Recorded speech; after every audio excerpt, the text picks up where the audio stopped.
Chapter 12, Parker Elias. I kick off Spirit Week by getting arrested. I'm on my way to pick up Grams on Monday morning when this cop pulls me over because my taillight is out.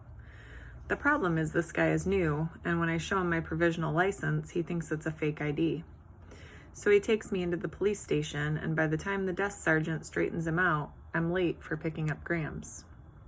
She's not waiting outside her apartment building, but when I run upstairs and knock on the door, nobody answers. I drive around the neighborhood, and sure enough, there she is, walking along the main drag. I pull up alongside her and lower the window. "Grams, where are you going? Get in the truck." She keeps on walking and never even glances in my direction. Way back when she was growing up in Israel a million years ago, her mother taught her never to get into a strange car. She forgot most of everything else, including the grandson who's supposedly her favorite person, but that stuck. I have to drive half a block ahead, park, get out, and accidentally run into her on the sidewalk. She recognizes me now. In fact, she's really glad to see me, but not half as glad as I am that I found her. She could have gotten on a bus somewhere and really be lost. She still can't come up with my name, though. "You look skinny, kiddo. Have you been eating?" Sigh. Why can't she just say, "You look skinny, Parker"? "Hey, here's the pickup," I announce in surprise. "Hop in, I'll give you a lift." By the time I drop her off at the senior center, I'm way late. To make things worse, I get stuck behind this giant truck in the driveway of the school. I squint at the sign on the back. At first, it looks sort of like alien rot ant grid, but that can't be right. Then I recognize the logo from the internet. It's Oriental Trading, that website where you can order bulk amounts of things like joke glasses and light up necklaces and party stuff. I honk for them to let me pass, but they're already out of the truck. Two big guys. They open the back and start hauling these giant cartons onto the loading bay of the school. There's no writing on the boxes, but there's a picture, so I know exactly what's inside. Vuvuzelas for Spirit Week. Hundreds of them. If they really ordered for every class but us, 1,000. My grip tightens on the wheel. What do I care? If SCS 8 is being left out, it makes no difference to me if they've ordered noisemakers for every man, woman, and child on the planet. Then I think of Mr. Kermit. The way he tried to make the principal change her mind, even though he hates vuvuzelas. Man, the sound of just one drives him bananas. In all these boxes, there must be enough noise power to bring down a herd of elephants.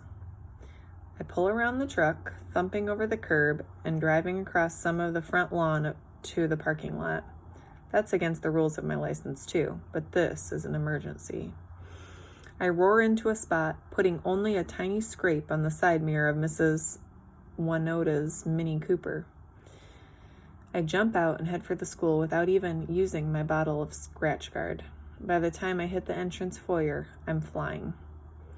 I sprint clear across the school, past the gym to room 117. What luck! The other kids are there, but Mr. Kermit hasn't arrived yet. Considering he's a teacher, he sure doesn't seem to have a problem with tardiness. His own, anyway.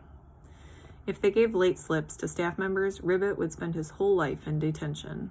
Maybe that wouldn't be a bad thing for someone who loves crossword puzzles so much. "The vuvuzelas are coming," I gasp. "One if by land or two if by sea," Barnstorm snorts. "This is serious," I insist. Oriental Trading is parked out front, right now, unloading them.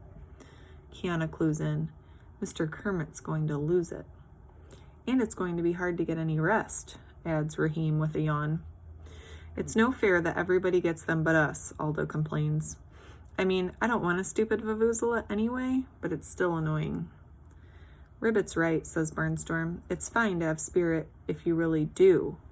Like, if your team is winning the championship or something, but to have spirit because your principal tells you to, because of what week it is, that's just dumb." "What does school spirit have to do with vuvuzelas anyway?" I complain. "Because they're loud? So are car accidents." I actually think about that a lot. Poor Mr. Kermit, Kiana adds. This is going to be rough for him. I wish there was something we could do to make it better. Maybe there is, Mateo muses. Aldo rolls his eyes. What? We send him on vacation to the Death Star until Spirit Week is over? Of course not, he dismisses this. The Death Star is Star Wars. Mr. Kermit is the Grinch. The Grinch isn't real, Kiana explains patiently. But what the Grinch did can be real, Mateo insists. He didn't like Christmas, so he stole it. All of it. All the Christmas stuff in Whoville. Even the Who pudding and the roast beast. Barnstorm's eyes widen. Steal the vuvuzelas? There are like 7 of us, and I'm on crutches. How are we supposed to carry that many vuvuzelas? They're in boxes, I put in. Big ones. But I don't think they're super heavy. At least the Oriental trading guys are having no trouble unloading them. And where do we put them? Aldo demands. In our lockers? Mateo is stuck on the holiday TV special. The Grinch loaded the Who's Christmas stuff on a sled to dump off the top of Mount Crumpet. Too bad there aren't any 10,000-foot cliffs around here. That's when it hits me. Guys, what about the river? If you follow the school property straight on past the athletic fields, you'll eventually come to the banks of the Greenwich River, which divides our town in two. Kiana shakes her head sadly. It's just not practical. There's no way we could move giant boxes all that way. I'll drive them, I say suddenly. We have to load them into my truck. I can't quite describe how I feel. It's not that I'm so anxious to do it, but suddenly it just seems so doable. And knowing it's possible, it feels like we have to try. Raheem looks up from his doodles. We'll get in trouble. No kidding. If we get caught, it's hard to imagine the school will go easy on the kids who hijacked 1,000 vuvuzelas. The answer comes from, of all people, Elaine. We're already in trouble, she rumbles from her spot at the back of the room. This class is trouble. What can they do to us? Put us in here twice? Let's do it. Kiana reaches a hand into the center of our group for Mr. Kermit. Barnstorm places a crutch over it. I'll show them where they can stick their spirit. Aldo tries to lay his hand over Kiana's, but the crutch is in the way. Nobody tells me what to get worked up about. To the universe and beyond, Mateo exclaims. We all sign on, even Raheem, who is as close to wide awake as I've ever seen him. We have to hurry, I urge. Once the custodians start unpacking those cartons, it's all over. We head for the loading bay, taking the long way to avoid passing the faculty lounge. The last thing we need is to run into Mr. Kermit heading for room 117. Not that he'd ask us where we're going. Luckily, the halls are busy, so nobody takes much notice of us as we loop around the main foyer and backtrack to the storage rooms that connect to the loading bay. Kiana peers around the doorframe. Uh-oh. Following her lead, I peek into the storeroom. The loading bay door is still open to the driveway, but the truck is gone. Just inside stand the big boxes. I count 7 of them, stacked 3, 2, 2. Mr. Carstairs stands next to them, the packing slip in one hand, a half-finished bagel in the other. Why hasn't he started unloading them yet? I murmur. He's probably waiting for help, Kiana whispers back.